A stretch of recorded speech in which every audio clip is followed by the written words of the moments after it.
Bonjour à tous, bienvenue dans notre série sur les maladies neurologiques.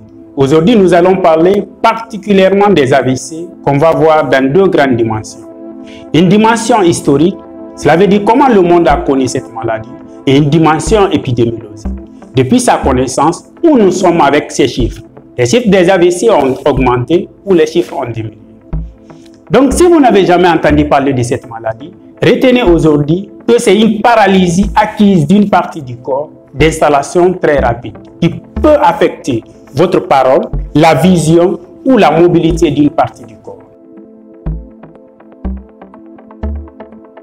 L'historique de cette maladie nous permet de retenir deux grandes époques, selon l'apparition de l'autopsie. Avant l'autopsie, cette maladie a été connue dans l'ère hippocratique sous le nom d'apoplexie, qui veut dire le coup fort de la main de Dieu, qui pouvait paralyser au premier degré toute une partie du corps. Et les personnes paralysées perdaient leur vie en une semaine. Donc ils ont relié ça directement à une punition divine. Mais il a fallu l'émergence de la dissection humaine, qu'on appelle l'autopsie, pour qu'on puisse classer cette maladie dans le grand groupe des maladies cérébrales vasculaires. C'est-à-dire une lésion du cerveau qui apparaît soit à un trouble de la circulation du sang, soit à une attaque d'un tuyau au niveau du cerveau. Mais pour la première fois, pour qu'on puisse parler de l'AVC, il a fallu un Anglais du nom de William Scott en 1689 et qui avait décrit l'AVC hémorragique au niveau des enveloppes profondes du cerveau. Francis Crick l'a décrit aussi. Giovanni Battista aussi l'a fait. Mais pour qu'on puisse mettre les AVC ischémiques aussi en évidence, il a fallu Jean-André Rousseau. Et d'ailleurs, ce qui représente 80% des AVC. L'OMS a défini pour la première fois l'AVC en 1971 comme une perturbation de la fonction focale du son. Mais est-ce que c'était lié seulement au son? Non. C'est pourquoi ils ont redéfini comme le développement brutal des signes focaux ou globaux de dysfonction cérébrale, avec des symptômes qui durent plus de 24 heures, pouvant conduire à la mort sans autre origine qu'une attaque des tuyaux qui envoient le sang au niveau du cerveau. De nos jours, l'AVC apparaît comme une maladie très célèbre par trois paramètres. À cause de sa fréquence, ses conséquences socio-économiques et ses complications. Sa fréquence.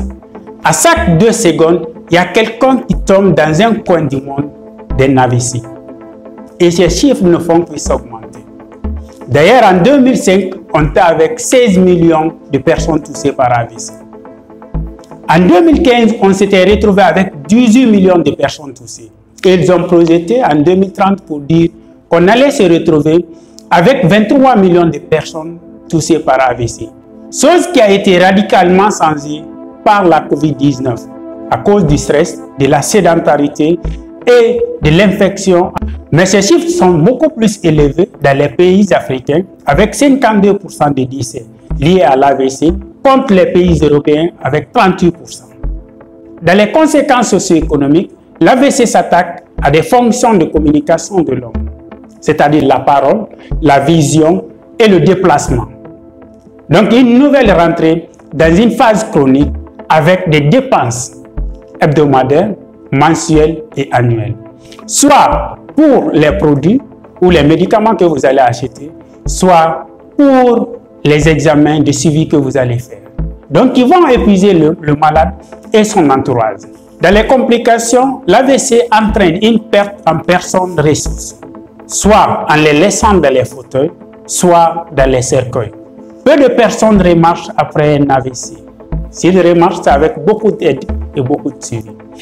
Merci pour votre attention. Vous étiez avec Dr Bangoura Mohamed Asmao, médecin DES au service de neurologie de l'hôpital national Yansdine.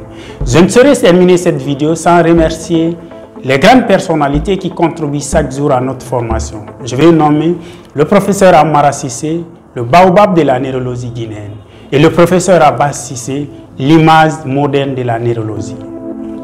Bienvenue dans votre série des maladies neurologiques et à très bientôt.